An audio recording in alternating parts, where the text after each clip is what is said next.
ఎల్లప్పుడూ ప్రభువునందు ఆనందించుడి, మరలా చెప్పుకుంటూ ఆనందించుడి. మీ సహనమును సకల జనులకు తెలియబడలేదు.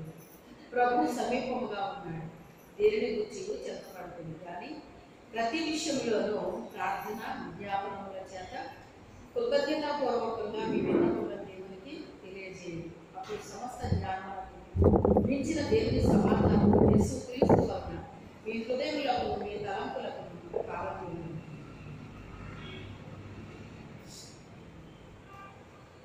చిన్న ప్రార్థన చేసుకుందాం. పరిశుద్ధుడైన తండ్రి, మహోన్నతుడ, జీవాధిపతి, సర్వాధికారి, సర్వోన్నతుడ, సర్వశక్తి కలిగిన తండ్రి, మీకు వందనాలు, స్తోత్రాలు తండ్రి. యేసయ్య, ఈ యొక్క సాయంకాల సమయంలో ప్రభువా మీ దివ్య వాక్యము ద్వారా మాతో మీరు మాట్లాడండి. ప్రభువా నూతనమైన శైలిలో నూతనమైన విషయాలు మాతో మీరు మాట్లాడండి. ప్రభువా మాకు ఏది అవసరమైందో ప్రభువా మీకు తెలుసు నాయన. ఇప్పుడు వచ్చిన బిడ్డలందరితో నాతో మీరు మాట్లాడండి నాయన. యూట్యూబ్లో వింటున్న బిడ్డలని కూడా మీరు దర్శించండి ప్రభువా. ఏ బిడ్డలు ఏ అవసరతలు అక్కర్లో ఉన్నారో సమస్త పెరిగిన దేవుడు అవుతండి. ప్రభువా మీకే స్తోత్రాలు తండ్రి నాయన. నా తండ్రి పరలోకపు జ్ఞానంతో నన్ను నింపండి, మీ ఆత్మ వర్షాలుగా చేయి తండ్రి నాయన. మీ వాక్యం ఖడ్గంతో నాయన నా తండ్రి నన్ను నాయన అభిషేకించు నాయన. మీ బలముతో శక్తితో నన్ను నింపు నాయన. ప్రభువా దేవా మీకే స్తోత్రాలు తండ్రి. ఈరోజు నూతనమైన శైలిలో నూతనమైన విషయాలు మాకు చెప్పండి నాయన. వినగలిగిన చెవి, గ్రహించే హృదయం, అనుసరించి నడిచే జీవితాన్ని మాకందరికి అనుగ్రహించండి ప్రభువా మీకే స్తోత్రాలు తండ్రి. ఎవరు కూడా అశ్రద్ధగా వినకుండా శ్రద్ధగా వినేటట్టుగా అయ్యా నీ మాటలు ప్రతి ఒక్క బిడ్డ హృదయంలో భద్రపరుచుకునేటట్టుగా ఆ వాక్య ప్రకారంగా జీవించేటట్టుగా సహాయం చేయదండి. పరిశుద్ధాత్మ దేవుడా మీరే కార్యము చేయమని యేసు అతి పరిశుద్ధ నామములో అడిగి వేడుకుంటున్నాము తండ్రి. ఆమేన్. హల్లెలూయా. దేవుడి రాత్రి కాల సమయంలో మనతో ఈ మాట్లాడనన్నారు. శ్రద్ధగా ఆలకించండి. ఎల్లప్పుడూ ప్రభు నందు ఆనందించుడి, మరలా చెప్పుదును ఆనందించుడి. ఒకసారి చెప్పాడు ఆనందించండి అని, మళ్ళీ ఎందుకు చెప్తున్నాడు ఆయన అంటే, ఒకసారి చెప్పినప్పటికైనా వాళ్ళు ఏం చేయలేకపోతున్నారట, ఆనందించలేకపోతున్నారండి. చెప్పాలి అంటే ఒకప్పటికంటే ఇప్పుడు అందరి జీవితాల్లో కార్యాలు దేవుడు జరిగిస్తున్నాడు. ఒకప్పుడు అంత డౌన్గా ఎవరు కూడా ఈ రోజుని లేరండి. అయినప్పటికైనా మనిషిని ఏమి వెళ్తుందంటే చింత వెళ్తుంది. ఏమి వెళ్తుంది? చింత వెళ్తుంది. దేవుడు మనల్ని సృష్టించినప్పుడు మనం ఎలా ఉండాలని కోరుకున్నాడు ఆయన? నా బిడ్డలు సంతోషంగా ఆనందంగా ఉండాలి, క్షేమంగా ఉండాలి అని చెప్పేసి సృష్టి అంతటినే చేశాడు. మనం ఏమి తినాలో, ఏమి త్రాగాలో, ఏమి ధరించుకోవాలని మనందరి కోసం కూడా ముందే ఆయన ఆలోచించాడండి. ఆలోచించి సమస్తాన్ని ఏర్పాటు చేశాడండి. చూడండి, ఒక తల్లి గర్భవతి అయినప్పుడు పుట్టబోయే బిడ్డ అమ్మాయి కావాలనో అబ్బాయి కావాలనో ఆశపడతారన్నమాట. ఆశపడి ఏం చేస్తారంటే ఆ బిడ్డకి చిన్ని చిన్ని జొబ్బాల దగ్గర నుంచి స్వెటర్లని లేకపోతే షూ అని అవని ఇవని, అసలు ఆ తల్లికి తండ్రికి పిచ్చి ప్రేమ అన్నమాట అండి. ఆ బిడ్డ ఇంకా ఎక్కడ ఉంది? తల్లి కడుపులో ఉంది. ఇంకా ఆ బిడ్డ ఒక రూపులోకి ఇంకా రానేలేదు. గర్భవతి అని తెలిసిన ఆ తర్వాత ఆ తల్లికి తండ్రికి చాలా ఆనందం. అలాగే నానమ్మ తాతయ్యకి, అమ్మమ్మకి తాతయ్యకి, అటువారికి ఇటువారికి కూడా సంతోషం కలుగుతుంది. దుఃఖం కలిగిన వాళ్ళు కూడా ఉన్నారులేండి. ఏమికేంటి గర్భం రావడం ఏంటి అది ఇదని మరి అసూయ పడేవాళ్ళు కూడా ఉన్నారా లేదా? వాళ్ళు ఉన్నారు. కానీ సంతోషించే వాళ్ళు కూడా ఉన్నారండి. మనకంటే మన ప్రభు ఇంకా ఎక్కువ మనం సంతోషం ఉండాలని ఆయన కోరుకుంటున్నాడు. కానీ మనం దుఃఖం, చింత, విచారాలతో ఉండాలని ఆయన కోరుకోవటం లేదు. నా బిడ్డలో వండుకుని తింటే అక్కడ అలసిపోతారు అనేసి ఏం పెట్టాడు మనకి? తోటలో ఆ పళ్ళు తిని జీవించండి అని జీవవృక్ష ఫలాలనే పలు రకాలు మళ్ళీ మనకు బోర్ కొట్టేద్దండి. ఒకే రకం ఫలం తిన్నామంటే రోజుని తినగలుగుతామా? వారం రోజు ఒకే రకం ఫలం తినండి. ఎందుకని? రోజు ఏం తింటామండి ఒకే రకం అనిపిస్తుంది. ఇలా అనిపిస్తుందని ఆయనకి ఎప్పుడో తెలుసు. అందుకే పలు రకాల ఫ్రూట్స్ని అక్కడ పెట్టేశాడండి. మీకు ఆకలి వేసినప్పుడు వెళ్ళి కోసుకుని తింటమే. పండుని కోసుకుని తిన్నదానికి ఈ పళ్ళు కూడా చూడండి, మీరు గమనించండి. కోసుకుని అంటే ఆ చెట్టుని ముగ్గుని ఫలం ఉంటుందే, అది మనం తిన్నప్పుడు ఎంత టేస్ట్గా ఉంటుందండి. అదే మనము ముగ్గి మనం తింటే ఒకలాగా ఉంటుందండి. అది మొగ్గకుండా మొగ్గడం కొరకు ఏవో కెమికల్స్ వేస్తే అది అసలు టేస్టే ఉండదు. అది అంటే కోసుకుని తినే ఫలాలను దేవుడు ఎక్కడ పెట్టాడు? అక్కడ పెట్టాడు. అక్కడ పెట్టి ఎప్పుడు ఆకలిస్తే అప్పుడు కోసుకుంటున్నారు, తింటున్నారు, ఇద్దరు కూర్చుని కబుర్లు చెప్పుకుంటున్నారు. రోజు ఇద్దరే కూర్చుని కబుర్లు చెప్పుకోకుండా ఉదయం వస్తున్నాడు ఆయన, సాయంత్రం వస్తున్నాడు ఆయన, ఆయనతో ఇద్దరు కలిసి మాట్లాడుతున్నారు, ముగ్గురు మాట్లాడుకుంటున్నారు, పరలోక విషయాలు చెప్తున్నాడు. వీళ్ళేమో ఈ తోటలో ఉన్న సంగతులు చెప్తున్నారు. ఈరోజు ఏం తిన్నారన్నా మీరు అంటే ఏమంటున్నారు? ఆ చెట్టు ఫలం తిన్నాం, ఈరోజు ఈ చెట్టు ఫలం తిన్నాం. ఎలా ఉంది? చాలా టేస్ట్గా ఉందండి, చాలా బాగుంది. మీరు చిన్న బిడ్డలకి ఆహారం పెట్టినప్పుడు వాళ్ళు తిన్నప్పుడు ఎలా ఉంటుంది మన మనసు? చాలా బాగుండవు మమ్మీ, లేకపోతే బాగుండవు నాన్నమ్మ, బాగుండవు అమ్మమ్మ అంటే మనకు ఎలా ఉంటుందండి? మనకు ఒప్పుకున్నా లేకపోయినా చేసి పెట్టాలనుకుంటుంది. అవునా కాదా?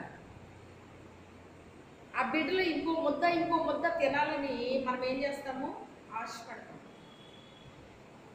అలాగే ప్రభు కూడా నేను పెట్టిన ఈ చెట్లు ఫలాలు నా బిడ్డలు తిని ఏం చేస్తున్నారు? సంతోషిస్తున్నారు. అప్పుడు వంట చేసుకున్నారు ఏంటంటే వాళ్ళు ఏమన్నాను ఈ గొర్రె అది ఏమన్నా పండించారా?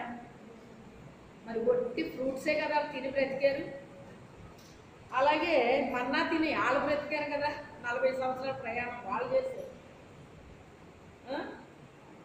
అయితే బోరు కొట్టినోళ్ళు బోరు కొట్టింది, కొట్టినోళ్ళకి కొట్టలేదు. చివరి వరకు ఇక దగ్గరికి వెళ్తామనగా మన్నా ఇక ఆగిపోయింది అన్నమాట అండి. ఇంకా అది దాటుకుని వాళ్ళు కనాన్ని స్వతంత్రించుకుంటారు. అప్పటి వరకు మన్నా కురిసిందండి. వీళ్ళు తోటలో ఉండి ఫలాలన్నీ తింటున్నారు, దేవుడు వాళ్ళతో కలిసి ఆనందిస్తున్నారు, సంతోషిస్తున్నారు. ఇది ఎవరికి నచ్చలేదు? సాతానికి నచ్చలేదు. మీరు గమనించండి, మనం సంతోషంగా ఆనందంగా ఉంటే సాతానికి అస్సలు నచ్చదండి. ఏం చేస్తే మనం దుఃఖపడతామో, ఏం చేస్తే మనం బాధపడతామో, ఏం చేస్తే మనం విచారిస్తామో, మనం ఎప్పుడూ కూడా దుఃఖంలో ఉండాలని, బాధలో ఉండాలని, లేకపోతే ఏదో రూపంలో మొత్తం మీద బాధ అంటే ఒకే రకంగా ఏమీ రాదండి. అది చాలా బాధ అనిపించిందండి, చాలా బాధగా ఉందండి. ఏదో ఒక కారణం, దానికి ఫలానా కారణమే ఉండాలని ఏం లేదు అక్కడ. మనకి బాధ కలగడానికి పలు రకాలు ఉంటాయండి. అయితే మరి దేవుడికి ఎలా ఉంటుంది? నా బిడ్డలు ఆనందంగా సంతోషంగా ఉండాలనే కదా ఇదంతా ఏర్పాటు చేశాడు దేవుడు మనకి. ఇప్పుడు తోటలో ఉంటే జీవవృక్ష ఫలాలు కోసుకుని తినేస్తే వాళ్ళు నిత్య పాపలకి ఇంక అందులోనే జీవిస్తారు. ఇంకా అందుకే ఆయన అర్జెంటుగా ఏం చేశాడు? తోటలోంచి బయటికి పంపించేసి ఆ తోటకి కాపుదలు ఇచ్చేసి, దేవదూతలు కాపుదలు పెట్టి, ఖడ్గజ్వాలను పెట్టి వాళ్ళ కొరకు ఏం చేశాడు? ముండ్ల తుప్పలు గచ్చపత్రం ముడిపిస్తాను, దాన్ని మీరు సేద్యం చేసుకుని పంటలు పండించుకుని తినండి అని చెప్పాడు అన్నమాట. అప్పుడు మనిషికి ఏం ఆరంభమైంది? మొదట చెప్పింది ఏంటి మనిషికి? ఆ తోటను మీరు సేద్యపరచండి అని చెప్పాడు ఆయన. ఆ తోటనే సేద్యపరచాలి, కాయాలి అని చెప్పాడండి. వాళ్ళు అనుకున్నారు ఎప్పుడు రోజు వచ్చి వెళ్ళే పామే కదా అనుకున్నారు వీళ్ళు. అది రోజు ఒకవేళ తిరుగుతుందేమో అక్కడ ఏమన్నా మనకు తెలియదండి. ఎన్నిసార్లు మనం అనేక ప్రమాదాలని తప్పించబడతామో తెలుసా మీకు? అది అక్కడే తిరుగుతూ ఉంటుంది, మనం అక్కడే తిరుగుతూ ఉంటాం, మనకు తెలియదండి. మరి దేవుని కాపుదలు ఉన్నట్టా లేనట్ట? అమ్మో అవునా, నేను ఇప్పటి వరకు అక్కడే తిరిగాను, ఎవరికో జరుగుద్ది అనమాట. మొన్న హాస్పిటల్కి వెళ్ళి వచ్చేస్తుంటే అండి, ఒక బైక్ అతనంట మా కారుని తప్పించుకుని ముందుకు వచ్చేసాడటండి. ముందుకు వచ్చేయటం యాక్సిడెంట్ అయిపోవడం కూడా అయిపోయింది అనమాట. నేను అలా చూస్తుంటే నేను ఈ అబ్బాయి మా పక్క నుంచి తప్పించుకుని వెళ్ళాడు, ఇదంతా నాకు బుర్రలోకి వెళ్ళాలి. ఎందుకంటే ఎన్నో బళ్ళు వెళ్ళిపోతూ ఉంటాయి, ఎన్నో వస్తూ ఉంటాయి, అవన్నీ నాకు ఇంకంత షార్ప్గా వాటిని నేను గ్రహించలేనండి. కొన్ని చాలా గ్రహించలేదు.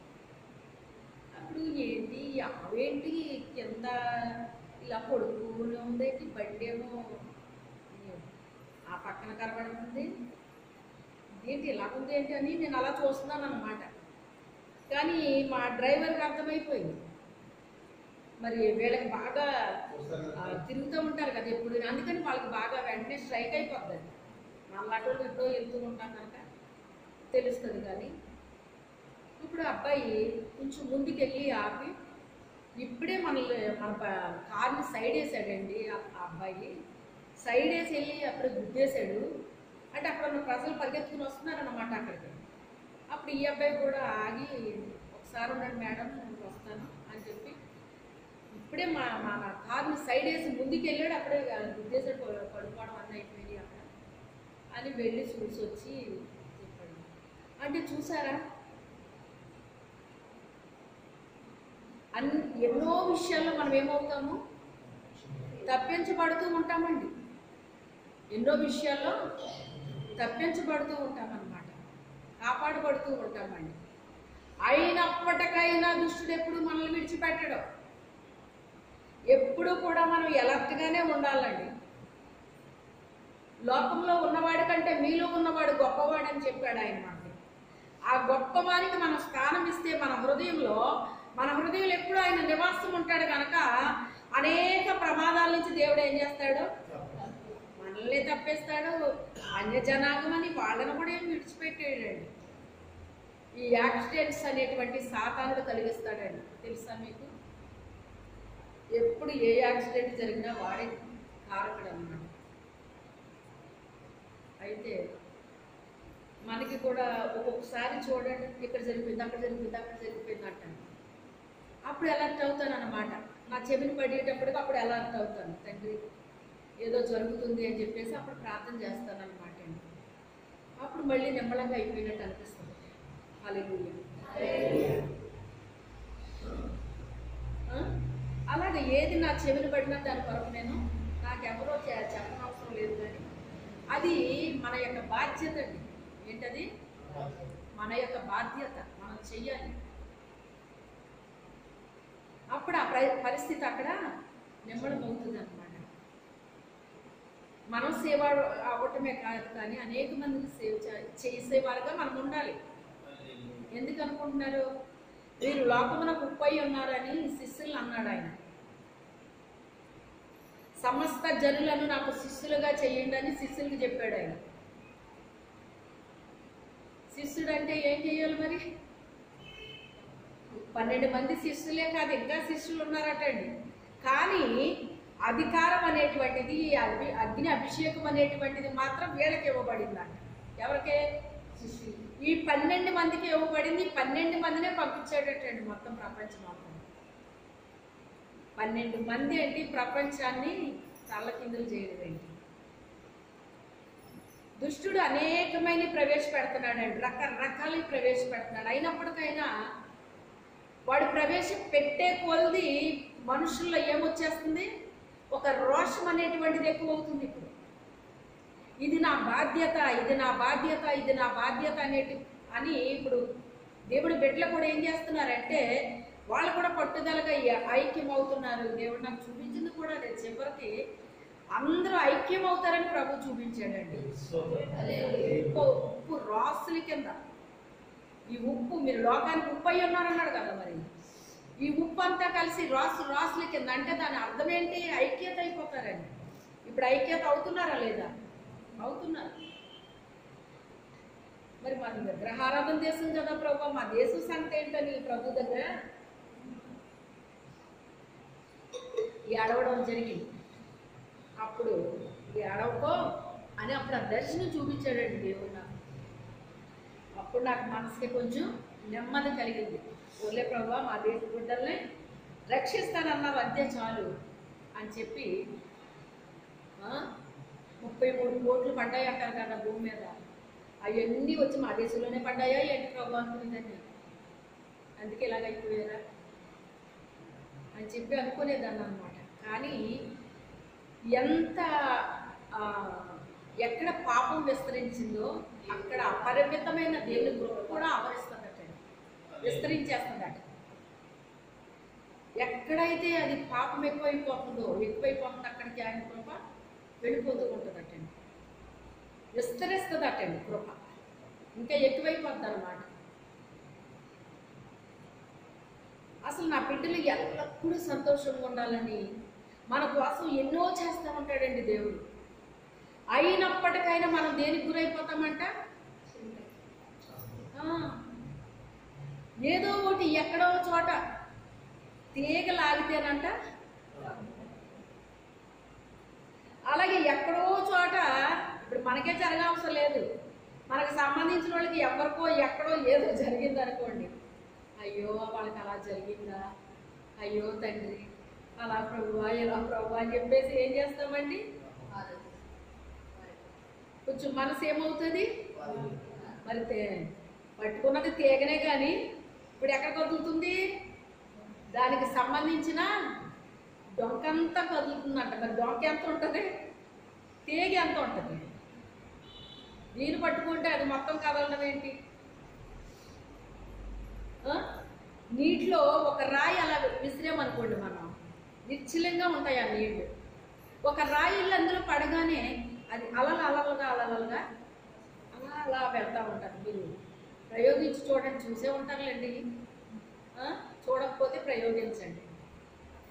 నిశ్చలమైన నీళ్ళు ఒక రాయి స్పీడ్గా మీరు విసరండి, అలాగయ్యి అలా కదులుతాయి. ఎంత దూరం అది కదలగలదో అంత దూరం అది కదులుతుంది. ఎంత పెద్ద రాయి విసిరితే అంతగా కదులుతుంది, చిన్న రాయి అయితే కొంచెం చిన్నగా. మొత్తం మీద ఏది ఏమైనా స్పందిస్తుంది, షేక్ అవుతుంది, అవ్వకుండా ఉండదు. ఏదో రూపంలో మనం కదలాలి, ఏదో రూపంలో వీళ్ళ ఏడవాలి, ఏదో రూపంలో వీళ్ళ దుఃఖపడాలి, విచారించాలి, చింతించాలి. ఈ చింత అనేటువంటిది చాలా డేంజర్ అని ఎన్నోసార్లు చెప్పాను మీకు నేను. ఇప్పుడు అదే పట్టేస్తుందండి ప్రజల్ని, అదే పట్టేస్తుందండి. అమ్మో నా భర్తకి ఏమన్నా అయిపోద్దేమో అని భార్య చింతపడిపోతుందంట, నా భార్యకి ఏమన్నా అయిపోద్దేమో అని భర్త చింతపడిపోతుందంట, ఇద్దరు కలిసి మా బిడ్డలకి ఏమన్నా అయిపోతుందేమో అని బిడ్డల కోసం ఇద్దరు చింతిస్తున్నారట. ఇలాగా మొత్తం మీద ఈ చింత అనేటువంటిది ఒకరిని బట్టి ఒకరికి ఏమైపోతుందంటండి, వ్యాపించేస్తుందండి. అంటే ప్రభు మనకి సంతోషాన్ని ఆనందాన్ని ఇచ్చాడు, కానీ అది మనలో ఉంటుందా? అందుకే తన బిడ్డని పంపించాడు. ఇప్పుడు ఇక్కడ ఈ పౌలు గారు కూడా సౌలుగా ఉన్నటప్పుడు దేవుని బిడ్డల్ని భయంకరంగా కొట్టేవాడు, మరి చంపేవాడు, అట్టి అధికారాన్ని పొందుకున్నాడండి ఆయన. అసలు ఇతరులు చంపడమే నాకు ప్రాణాధారం అన్నట్టు చంపుకుంటూ వెళ్ళిపోయాడటండి. ఏమీ కూడా అతనికి అసలు ఏంటది ఆప్టింగ్ లేదు, ఇంకా అతనికి అసలు ఆపేవాళ్ళు లేరు, ప్రోత్సహించేవాళ్ళే. కానీ ఎవరు ప్రోత్సహించేవారంట, యాజకులు ప్రోత్సహించేవారంట. చూడండి అసలు ఎంత ఆశ్చర్యంగా ఉందో చూడండి, యాజకులు ప్రోత్సహించేవారంట. కానీ ఎవరు చంపబడ్డారో వాళ్ళందరూ కూడా మమ్మల్ని కూడా చంపేస్తాడేమో ప్రభు అని చెప్పేసి శిష్యులు మొరపెట్టేటప్పటికి అప్పుడు కార్యం జరిగింది. హల్లెలూయా. ప్రార్థన అందరూ చేస్తారండి, కానీ ఏవండి మనమందరము ఉంటాము, మనకి ఒక ప్రెసిడెంట్ ఉంటారు, ఆ ప్రెసిడెంట్కి తేడా ఉండదా? చెప్పండి, తేడా ఉంటుంది ఉండదు? ఆయనకు ఒక అధికారం ఉంది. మనకు ఒక కలెక్టర్ ఉన్నారు ఇక్కడ, పిఓ గారు. ఇప్పుడు ఆయనకి మనకి తేడా లేదా? ఆయన సీట్లో ఆయన కూర్చొని ఒక్క మాట చెప్తే సరిపోతుంది, ఒక్క సంతకం పెడితే సరిపోతుంది. ఎందుకని? ఆయనకు ఆ పవర్స్ ఉన్నాయి, ఇచ్చారు, గవర్నమెంట్ ఇచ్చింది. అలాగే శిష్యులకి ఇచ్చే పవర్స్ అలాంటివి ఇచ్చాడు దేవుడు. వేరే వాళ్ళది వేరుగా ఉంటుంది, ఆయన శిష్యులది వేరుగా ఉంటుంది. అలాగా సాతాను గురించి రాసినప్పుడు యోహాను గారు ఏమని మాట్లాడాడంటే, ఆయన దొంగతనమును నాశనమును హత్య చేయడానికి వస్తాడాడు అని రాశాడండి. ఏం చేస్తాడట? దొంగతనం అంటే మీరు ఆలోచించండి. ఒకప్పుడు దొంగతనం ఏం జరిగేదండి? మా అమ్మగారు ఒక మాట తరచుగా చెప్తూ ఉండేవారండి. ఏమనంటే, వాళ్ళ టైంలోనమాట అప్పుడు కొట్టిన ధాన్యం పోసుకునేవారంటండి. ఎప్పుడు కావాలన్నప్పుడు మనుషులు పెట్టుకుని ఆడించుకోవడం, మీకు తెలుసు కదా, అది ఆరబెట్టుకుని చేసి అంత మొత్తం చేసుకోవాలన్నమాట. వాళ్ళకి కావలసినప్పుడు ఎంత కావాలో అంత తీయించుకోవడం, అవన్నీ తీయించుకోవడం చేసుకునేవారట. అప్పుడు కొంతమంది దొంగలుగా ఉండేవారటండి. వాళ్ళు చేసే దొంగతనం ఏంటంటే, ఈరోజు వీళ్ళ ఇంటికి అన్నం వేయాలి, ధాన్యం పట్టుకుపోదాము, లేదా అవి పట్టుకెళ్దాము, ఇవి పట్టుకెళ్దాం అని చెప్పుకునేవారటండి. ఆ చెప్పుకున్నప్పుడు ఎవరైనా వినుంటే కనుక, మా వాళ్ళకి ఎవరన్నా తెలిసిన వాళ్ళు వినుంటే కనుక, అమ్మాయి ఇలాగా అనుకుంటున్నారు, జాగ్రత్తగా ఉండండి అని చెప్పేవారటండి. ఏమండి అలాగని చెప్తే మరి మనకి కూడా అనౌన్స్మెంట్ వస్తుంది కదా, అప్పుడు ఏం చేస్తారు? మా నాన్నగారికి అసలు చీమ కూడా కుట్టింది కదటండి. శుభ్రంగా ఆయన తినడం, పడుకోవడం, నిద్రపోవడం అంతేనమాట. దొంగోడు అంటాడంటే వద్దే పోతాడు, పోతే పోతాడు, పట్టుపోతాడు, ఉంచుతాడు. మన నిద్రని ఎందుకు పోగొట్టుకోవాలి మనం అని చెప్పేసి ఆయన హ్యాపీగా తినేసి చక్కగా నిద్రపోయేవారటండి. మా నాన్న అలా పడుకుంటే 5 నిమిషాలు కూడా పట్టేది కాదు నిద్రపోవడానికి.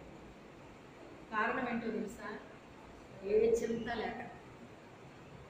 మెయిన్ మనసులో ఏముండకూడదంటండి, మనకి ఆలోచన ఉండకూడదంట, చింత ఉండకూడదంట, ఏది ఉండకూడదంటే అండి. ప్రశాంతంగా ఉంటేనంటే వెంటనే నిద్ర వచ్చేస్తుంది.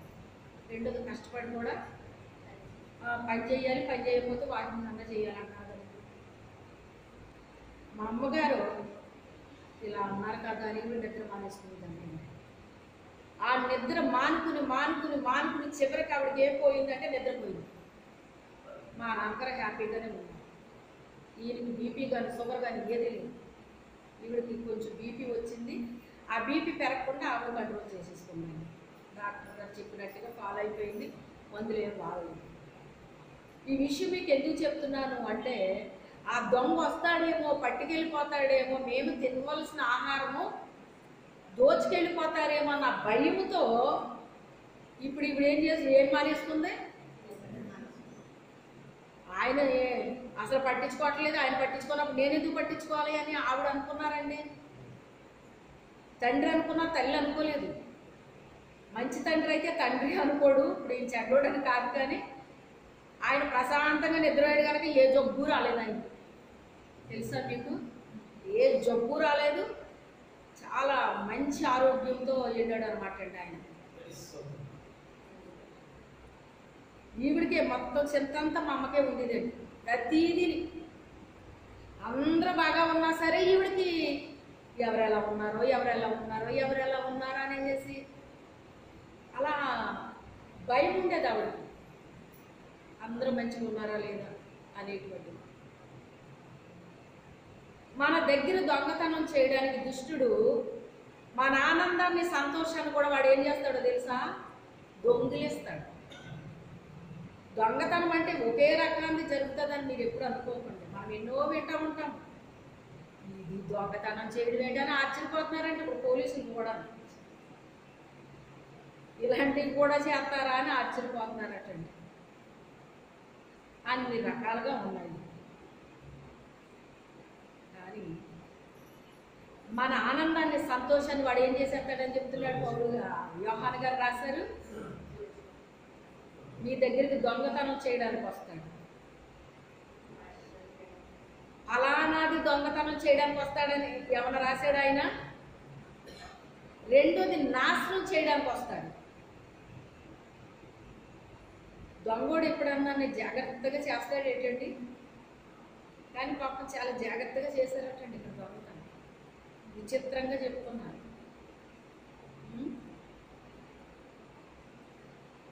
అంటే వాళ్ళు ఎప్పటి నుంచి ఎంత ప్లాన్గా ఉంటే అంత చక్కగా జాగ్రత్త చేసి ఉంటారు. అలాగే మన జీవితాన్ని అయినా మన కుటుంబాన్ని అయినా నాశనం చేసి పడేస్తాడనమాట అండి. వాడికి ఏమన్నా బాధ మన గురించి? ఆయన మన కన్న తండ్రి కనుక మన గురించి ఆయనకి బాధ. దొంగోడికి ఎందుకు బాధ వేస్తుంది? ఆడేమి బాధపడ్డ మన గురించి. మన కన్న తండ్రి ఉన్నాడు మనకి. మరి ఏదన్నా జరిగిందంటే మనము ఏడుస్తూ దుఃఖపడుతూ విచారిస్తూ చింతిస్తూ ఉంటే ఆయనకు ఆనందంగా ఉండగలరండి పరలోకంలో? ఇప్పుడు హ్యాపీగా ఉన్న వాళ్ళు హ్యాపీగా గడుపుతారండి.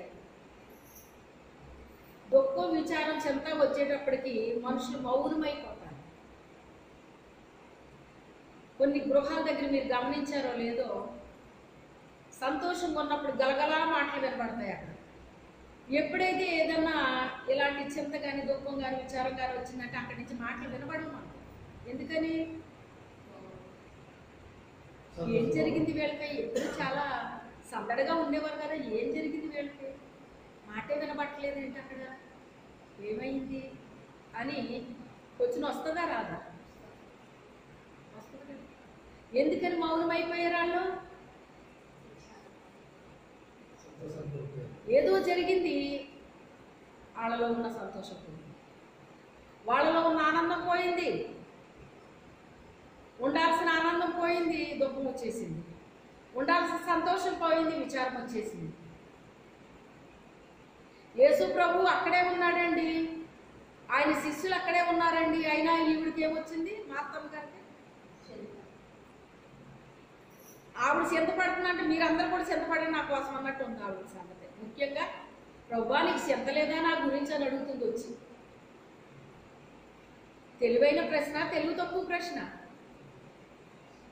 దేవుడు మన గురించి చింతపడ్డా ఆయన, మీ గురించి నేను చింతపడుతున్నా, మీరెందుకు పడుతున్నారు?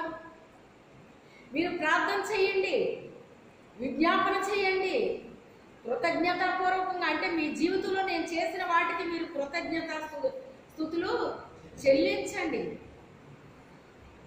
సమస్త జ్ఞానానికి మించిన దేవుని యొక్క సమాధానము మీ హృదయాలకి తలంపులకి అంటే కాపలా పెట్టేస్తాడు, మనకి కాపలా పెట్టేస్తాడు. ఒకప్పుడు ఎప్పుడు చూసినా నాకు కళ్ళల్లో నీరు కారిపోతూ ఉండేదన్నమాట అండి. నిన్న మా ఇంటికి సేవకులు వచ్చారండి, మీకు అందరికీ తెలుసు. వారితో ఎందుకో దేవుడు, మరి వారు పరిస్థితిని ఎరిగిన దేవుడు, మీకు తెలుసు కదా, నేను ప్రార్థన చేసుకుని అప్పుడు వెళ్తాను వారి దగ్గరికి. ప్రభు మరి మీరు ఎందుకు వస్తున్నారు నాకు తెలీదు, నన్ను మరుగుపరచను మాట్లాడు ప్రభు అని నేను ప్రార్థన చేసుకుని నేను స్టార్ట్ చేస్తాను అనమాట. ఎందుకంటే నేను మాట్లాడితే వాళ్ళకి పని జరగదు, ఎవరు మాట్లాడాలి? ఎందుకంటే వాళ్ళని మనకు చెప్పొచ్చు చెప్పకపోవచ్చు, కానీ వాళ్ళ హృదయంలో ఏదో ఉంటుంది, వాళ్ళ గృహంలో ఏదో జరుగుతుంది, మనకు తెలియదు. కానీ ఎవరికి తెలుసు? ప్రభువుకు తెలుసు. కనుక నన్ను ఒక రకంగా చెప్పాలని మౌత్ పీస్లో నన్ను వాడుకుంటాడు అంతే. వారికి గొప్ప విడుదల దొరికింది, సంతోషంతో ఆనందంతో మొహాలు వెలిగిపోతూ వెళ్ళారు. వచ్చినప్పుడు ఉన్నట్టుగా లేరండి. నేను ఎప్పుడు ఎవరికి చెప్పని సాక్ష్యం పూసగుచ్చినట్టు ఏ ఒక్కటే విడిచిపెట్టకుండా మొత్తం సాక్ష్యం చెప్పాను అన్నమాట అండి. మా బిడ్డ కొరకు చెప్పాను. ఇంకా చాలా విషయాలు ప్రభు చెప్పించారండి. నా నోట ఉంచిన ప్రతి మాట నేను చెప్పాను. అవి వారికి ఎంతో ఉపయోగపడి అటండి. వారు అనుకునేది ఏంటి అంటే, అమ్మగారికి లోటు ఏంటి, మా గురించి ఏంటి, మొదటి నుంచి ఇక్కడికి వచ్చిన దగ్గర నుంచి మమ్మల్ని చూసిన వాళ్ళందరూ మేమంటే ఏంటంటే ఆయన ఇంజనీర్ గారు, ఆయన ఇంజనీర్ గారు అనే ఒక స్టాంప్ వాళ్ళలో ఉండిపోయింది అందరిలో కూడా. ఆ తర్వాత పిల్లలు ఉన్నారు, చదివారు, ఎదిగారు, చదివారు, పెళ్ళిళ్ళు అయినాయి, ఉద్యోగాలు అన్నీ బాగానే ఉంది పరిస్థితి. అందుకని ప్రజల యొక్క ఎలాగున్నా సేవకులు కూడా వీళ్ళకి ఏమి లోటు అలాగా అనుకుంటారేమో మరి, నాకు తెలియదు. కానీ పట్టిందల్లా బంగారం అయిపోతుంది వీళ్ళకి అనుకుంటారేమో మరి, నాకు తెలియదు. మేము పడిన శ్రమ వారికి ఎవరికి తెలియదు, ఎందుకంటే అవి మేము చెప్పలేదు. ఎవరైనా కష్టపడకుండా పైకి వస్తారేంటండి? కష్టపడిన తర్వాతే పైకి వచ్చాక కొంచెం విశ్రాంతి ఇస్తాడు దేవుడు. ఏమిస్తాడు ఆయన? నేను కుటుంబాన్ని నిర్లక్ష్యం చేయలేదు, దేవుని పనిని నేను నిర్లక్ష్యం చేయలేదు. ప్రతి దాన్ని కూడా చేయడానికి దేవుడు నాకు సహాయము చేశాడు. ఇది మా యొక్క కుటుంబ పరిస్థితి అని కుటుంబం కొరకు బిడ్డల జీవితంలో జరిగింది. ముఖ్యంగా మా పెద్ద అమ్మాయి విషయంలో ఆ సాక్ష్యం అంతా ప్రభు చెప్పించారన్నమాట అండి. ఇప్పుడు ఇంచుమించుగా అప్పుడు మా పిల్లలు ఎదిగే టైంకి వీళ్ళ పిల్లలు చిన్న పిల్లలు అనమాట అండి, కొంతమంది సాగుల పిల్లలు. ఇప్పుడు ఆ పిల్లలు ఎక్కడికి వచ్చారు? వివాహాలకు వచ్చేసారు. స్టడీలు జరుగుతున్న వాళ్ళకి జరుగుతున్నాయి, చదివే వాళ్ళు చదువుతున్నారు, ఉద్యోగాల కోసం చూసుకునే వాళ్ళు చూసుకుంటున్నారు, వివాహాల కొరకు చూసుకునే వాళ్ళు చూసుకుంటున్నారు. ఇవన్నీ ఇప్పుడు వారికి వచ్చినాయి అనమాట. ఇప్పుడు నేను ఎక్కడికి వెళ్ళాను అది దాటుకుని ముందుకు వెళ్ళాను. మనకు అనుభవం లేకుండా అమ్మ చెప్పగలమా? ఏంటమ్మగారు ఇన్ని జరిగినాయా మీ జీవితంలో? ఇవన్నీ మీరు ఎలాగా ఎలా సాధ్యమైంది మీకు? ఇవన్నీ ఎలా సాధ్యమైంది? ఇది నాకు సాధ్యం అవ్వలేదు, నా దేవుడు చేసేది. ప్రార్థన చేయడమే కాదు, వేటి కొరకు మీరు ప్రార్థించారు అవి జరిగినాయి అని నమ్మండి, అప్పుడు అవి జరుగుతాయి అని ప్రభు చెప్పారు కదా. మరి చెప్పింది చదివి అలా వదిలేటంట? అలాగా మంత్రాల శతకాలు రాస్తాయి రాసి అనుకుంటే ఆ రాశారు అన్నట్టే ఉంటుంది. దేవుడు చెప్పిన ప్రతి మాట వినాలండి మనం. ఆయన అంటాడు మత్తయి రాసిన సువార్తలో, ఈ నా మాటలు విని వాటి చెప్పిన చేయి ప్రతి ఒక్కడు బండ మీద తన పునాదిని వేసి ఇల్లు కట్టుకుంటాడు. నా మాటలు వింటారు కానీ వాటిని పట్టించుకో కొంతమంది చెయ్యరు. వాడి పునాది ఎలా ఉంటుందంటే ఇసుక మీద వేసినట్టు ఉంటుంది. గాలి వాన వచ్చి కొడతాయి, వరదలు వస్తాయి. ఈ బండ మీద వేయబడిన పునాది కదలదు అయ్యాది. ఇసుక మీద వేసింది పడిపోతుంది అని చెప్పాడు ఆయన. ఈ క్రీస్తు అనే దేవుని మీద మనం ఏమి వేసుకోవాలి? దేవుని మాటలు కేవలం వినేసి వదిలేయడానికి కాదయ్యి, వినాలి. అవి మన హృదయంలో భద్రం చేసుకోవాలి, వాటిని ధ్యానించాలి, చదువుకోవాలి. తర్వాత వాటి ప్రకారంగా మనము జీవించాలండి, జీవించాలి. ఒకవేళ జీవించడం కష్టమైతే ప్రయత్నం చేయాలి. నీ ప్రయత్నం నువ్వు చేయాలి జీవించడానికి. నీ ప్రయత్నం నువ్వు చేస్తే పరిశుద్ధాత్మ దేవుడు మనకు సహాయము చేస్తాడు. ఆయన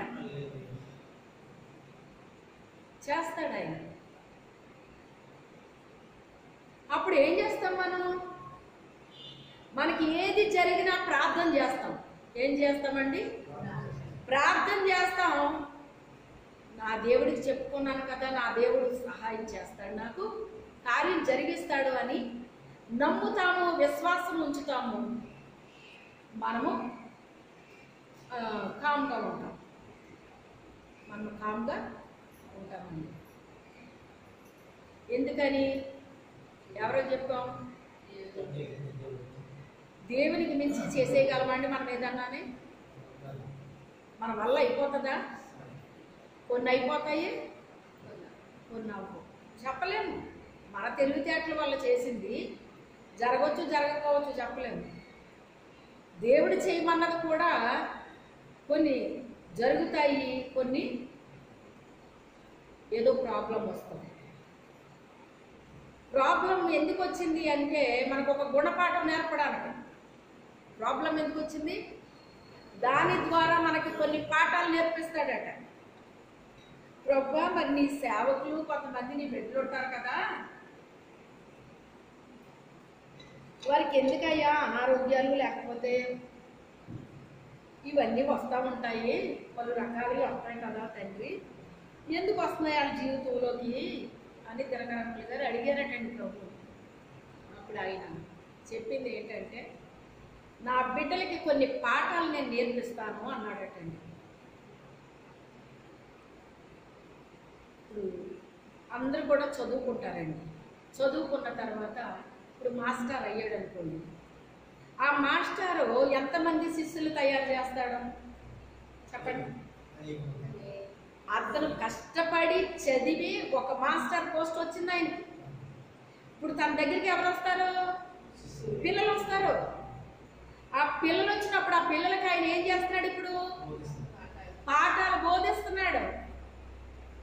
ఇప్పుడు ఆయన నేర్చుకున్నాడు కనుక, మొదట ఆయన నేర్చుకున్నాడా లేదా? మరి ఆయన నేర్చుకున్నాడు. నేర్చుకోవడం ద్వారా, ఆయన చదువుకోవడం ద్వారా, నేర్చుకోవడం ద్వారా, తర్వాత ఎంత నేర్చుకుని ఎంత చదువుకున్నా మళ్ళీ ట్రైనింగ్ ఉంటుంది, జాబ్ వచ్చేస్తుంది. జాబ్ వచ్చేసిన తర్వాత కూడా మళ్ళీ వాళ్ళకి ఒక ట్రైనింగ్ ఇస్తారు వాళ్ళు. ఆ ట్రైనింగ్ తర్వాత అతను మాస్టర్గా పాఠాలు అంటే ముందే పాఠాలు ప్రారంభం అవ్వాలి. ఉంటాయి, తెలుగు అయితే, ఇంగ్లీష్ అయితే ఏబిసిడీలు ఉంటాయి. అక్కడి నుంచి స్టార్ట్ అవుతుంది. మాకు ఏబిసిడీలు 3rd క్లాస్ 4th క్లాస్లోనే నేర్పించారండి. మాకు 5th క్లాస్లో చిన్న చిన్న మాటలు అన్నమాట అండి. హ్యాటో బ్యాటో ఇలాంటివన్నీ అన్నమాట. కొంచెం పాఠాలకి ఎప్పుడు వెళ్ళాము? 6th క్లాస్లోకి వెళ్ళాము. ఇప్పుడు ఎక్కడ స్టార్ట్ అవుతుంది ఇంగ్లీషు? ఎల్కేజీ నుంచి స్టార్ట్ అవుతుంది. అందుకే వాళ్ళకి తెలుగు రావట్లేదు. ఇంగ్లీష్లో అర్థమైనట్టు తెలుగులో అర్థం అవ్వదు అన్నమాట. మనల్ని కొన్ని అనుభవాలు గుండా నడిపిస్తే తప్ప, కొన్ని పాఠాలు మనం నేర్చుకుంటే తప్ప అనేక మందికి మనం ఉపయోగపడలేము. నిన్న నాకు చాలా సంతోషం అనిపించిందండి. ఎందుకంటే అంత పోసగుచ్చినట్టు చెప్పించాడండి దేవుడు.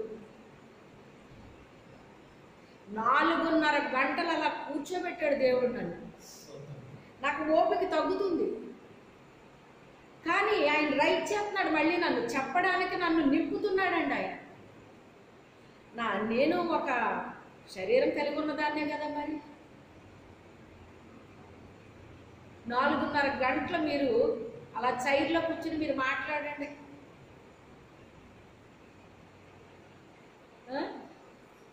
ఎందుకు కూర్చోమండి, కూర్చోంటామండి అంటారా? కూర్చుని చూడండి ఎంత కదిలిపోయారో ముగ్గురు. అలా కదిలి ఇలా కదిలి అలా కదిలి అయ్యో, మరి దేవుడు నేర్పించినట్టున్నాడు నాకు. 4:30 గంటలు అసలు నాన్ స్టాప్గా మాట్లాడడం అంటే అది దేవుని యొక్క శక్తి అండి. అది దేవుని యొక్క శక్తి. నేను అదే చెప్పాను, ఎంత మోసకొచ్చినట్టు నేను ఇప్పటికి ఎవరికి నేను చెప్పలేదు. మరి ఎందుకో ప్రభు చెప్పిస్తున్నాను. నిజానికైతే నాకు ఓపిక తగ్గుతుంది, కానీ ఆయన నింపుతున్నాడు నన్ను. ఎందుకు నింపుతున్నాడంటే మీకోసం ఆయన నింపుతున్నాడు నన్ను. నిజంగా నిజమే అమ్మగా.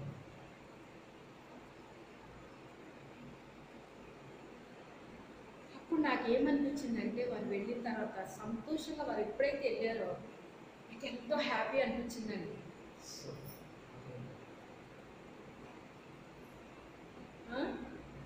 అయ్యో, ఆ కబుర్లు ఈ కబుర్లు చెప్పినప్పుడు ఏమీ ఆనందంగా అనిపించదు మనకి.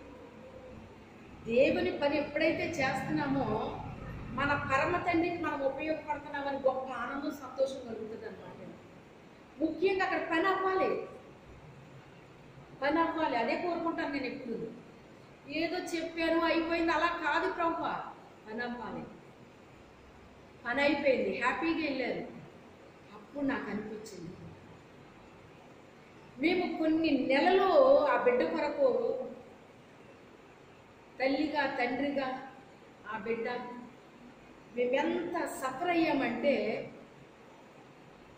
దేవుని చిత్తం కొరకు కనిపెట్టడానికి ఎందుకని ప్రభువా నువ్వు ఇచ్చిన బిడ్డ మాకు కావాలి అని ప్రార్థన చేస్తున్నామండి. సంబంధాలు చూస్తే బోళ్ళు చెప్తున్నాయి. వెంటనే 3-4 సంబంధాలే తప్ప ఎప్పుడు 1-2 రాలేదండి. 1 తర్వాత 2, 3, 4. అప్పుడు నేను ప్రభు ఒకవేళ నువ్వు ఇచ్చింది ఏమన్నా నేను వదిలేసుకుంటున్నానా, ఇన్ని సంబంధాలు నువ్వు పంపుతున్నావు, ఒకవేళ నేనే వదిలేస్తున్నానా ప్రభు, నువ్వు పంపించింది నేను వదిలేసుకున్నానా అని మళ్ళీ నాకే డౌట్ వస్తూ ఉండేదన్నమాట అండి. మాల్లుడేమని ప్రార్థన చేసుకుంటున్నారట, అమ్మాయి మారు మనసు పొంది ఉండాలి, తర్వాత బాప్తిసం తీసుకుని ఉండాలి అని ఆయన ప్రార్థన చేసుకుంటున్నారు. ఆయన సంబంధాలకు తీసుకెళ్తున్నారంట, చూస్తున్నారంట. అప్పుడు బాప్తిసం తీసుకున్నా లేదో అని అడగటం అంటే బాప్తిసం తీసుకోలేదు అంటే ఇంకా అసలు బంగారు బొమ్మలాంటి ఆ అమ్మాయిని కూడా వదిలేశాడు అన్నారంట. అబ్బాయి కూడా మంచి విశ్వాసంగా ఉంటారన్నమాట అండి. దేవుడి మీద బాగా నమ్మకం ఉంటారు. ప్రతి విషయంలో దేవుడి మీద ఆధారపడ్డాం. ఎందుకంటే నా 4th క్లాస్ చదివినప్పుడే తండ్రి చనిపోయాడట. అప్పుడు కుటుంబ భారం అనేటువంటి తన భుజాన్ని పెట్టుకున్నాడటండి. కొన్ని దేవుడి దగ్గర పెట్టుకుని ప్రార్థన చేయటం, తను చేయగలిగినవి చేయటం, అలాగా కష్టపడ్డారన్నమాట అండి. తన కష్టం ఫలించింది. దేవుని చిత్తం కొరకు కనిపెట్టడానికి బయట వాళ్ళు ఎలా ఉన్న సేవకులకు అర్థమయ్యేది కాదండి. ఏదో తప్పు చేసిన వాళ్ళు కూడా తలదిప్పుకోవట్లేదండి ఈ రోజుని. దేవుని చిత్తం కొరకు కనిపెట్టినందుకు మేము తలదిప్పుకోవాల్సి వచ్చింది. ఎంత విచిత్రంగా ఉందో చూసారా. అప్పుడు నాకు అర్థమైంది ఏంటంటే ఎంత పెద్ద సేవకులు కదా వీళ్ళు కూడా దేవుని చిత్తం కొరకు కనిపెట్టరా. అప్పుడు తెలిసింది మాకు వాళ్ళకి నచ్చినవి చేసేసుకుంటారా. అయితేని దేవుడిని అడగరా వీళ్ళు. మంచి మంచి జాబ్లు ఉన్న వాళ్ళు వస్తున్నారంట కదా, లేకపోతే మంచి ఇలాగంట కోట్లు, 1 కోటి 2 కోట్లు కాదండి, కొన్ని కోట్లు కలిగిన సంబంధం వచ్చిందండి. అసలు ఆ గృహం ఏముంటుందో కొన్ని కోట్లు, 30 ఎకరాల పొలం అంట. అసలు ఆ పంట కోసం కూడా వెళ్ళనట్టండి వాళ్ళు తెచ్చిస్తే తప్ప వెళ్ళనట్టండి. పెద్ద ఇల్లు అన్నమాట అండి. ఇలా ముట్టుకుంటే మాసిపోద్దామేమో అన్నట్టుంది ఆ ఇల్లు. నేను ఆ కోట్లకి ఆ ఇల్లుకి దేనికి నేను ఆశపడలేదు. ఒకటే చెప్పాను మా పాప, నేను అమ్మ అంద చందాలు ముఖ్యం కాదు, ఆస్తి పాస్తులు ముఖ్యం కాదు, దేవుడిచ్చిన బిడ్డ ముఖ్యం. అందుకే దేవుడు ఎప్పుడు కూడా మనకి మంచిగా చేస్తాడు. ఆయన శ్రేష్టమైందే ఇస్తాడు. ఆయన ఒకవేళ ఎలాంటిది ఇచ్చినా ప్రభు నువ్వు ఇచ్చావు కదా, మరి ఏంటి పరిస్థితి ఎలా ఉంది అని దేవుడి దగ్గరికి వెళ్ళి అడగడానికి సరిపోతాం. మనం సెలెక్ట్ చేసుకుంటే ఏదన్నా జరిగితే ఏంటి ప్రభు ఇలా జరిగిందంటే నువ్వేమన్నా నాకు చెప్పావేటమ్మా నన్ను అడిగేవా అంటాడు ఆయన. చెప్పుకుంటున్నా అడగడానికి సరిపోతుంది దేవుడిని. అందుకని ఆయన చిత్తంలో ఉన్న బిడ్డ కావాలని, దేవుడిచ్చిన బిడ్డే కావాలని నేను ప్రార్థన చేసుకొని నేను చేస్తాను. ఇంతే చెప్పానండి. అలాగే చేసుకుని సంబంధాలు గోళ్ళు వచ్చినాయి, కానీ ఇన్ని సంబంధాలు వస్తుంటే ఎలా పోగొట్టుకుంటున్నారు ఏంటి వీళ్ళు? ఎందుకే ఆయనకు నచ్చట్లేదా, ఈవిడికి నచ్చట్లేదా, లేకపోతే అమ్మాయికి నచ్చట్లేదా? మేమెందుకు కనిపెడుతున్నాం? వాళ్ళకేం అర్థమవుతుంది? వీళ్ళకి ఏం నచ్చట్లేదా?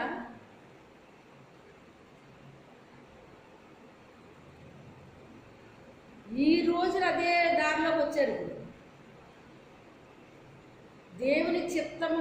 ఆయన ఏమన్నాడు? నా తండ్రి ప్రవ్వా ప్రవ్వా అని పిలిచి ప్రతి ఒక్కరు నా రాజ్యానికి ప్రవేశించడం నా తండ్రి చిత్త ప్రకారంగా చేయువాడే పరలోకంలో ప్రవేశిస్తాడు అన్నాడు ఆయన. ప్రవ్వా ప్రవ్వా అని పిలిచివాడు అంటే ప్రవ్వా ఇది నాయన అది నాయన అని బోల్డ్ మంది ప్రార్థన చేస్తారు, కానీ దేవుని రాజ్యం చేరని చెప్పేశాడు. అక్కడే చెప్పేశాడు ఆయన. కొంతమంది ఉంటారు, నీ నామాన్ని బట్టి అద్భుతాలు చేశాము, లేకపోతే స్వస్థతలు చేసాం, దెయ్యాలు వెళ్ళగొట్టాం, ప్రవచనాలు చెప్పామని చెప్పేవాళ్ళు కూడా ఉంటారు అందులోని. అయినా నా తండ్రి చిత్తాన్ని చేసేవాళ్ళు కాదు. తండ్రి చిత్తాన్ని చేయడం అంటే అది ఏమన్నా సులువు అనుకుంటున్నారా? నేను అదే అన్నా. పోనీ ఏదో తప్పు చేసిన మూలంగా ఇలా జరుగుతుంది అని అనుకోవడానికి కూడా లేదు అక్కడ.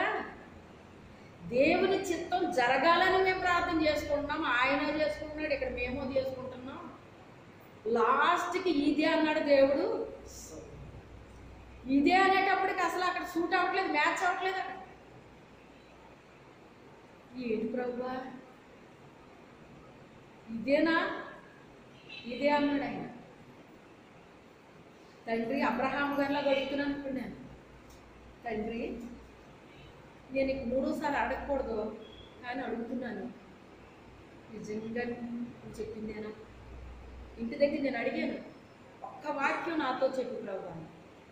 మా చుట్టాల బంధువులందరూ కూడా దుమ్మెత్తి పోసేశారు మా మీద. ఎంత అసలు కోట్లకు పడగలెత్తేసారు వాళ్ళు. కోటీశ్వర్లాల్లో 1 కోటి 2 కోట్లు కాదు, అయ్యి బాబోయ్ ఎంత ఆస్తి పనులు ఇప్పటికీ చూడలేదు. అలాంటిది మీరు వదులుకున్నారంటే అసలు మీకు బుర్రలు పనిచేస్తున్నాయా అన్నాను.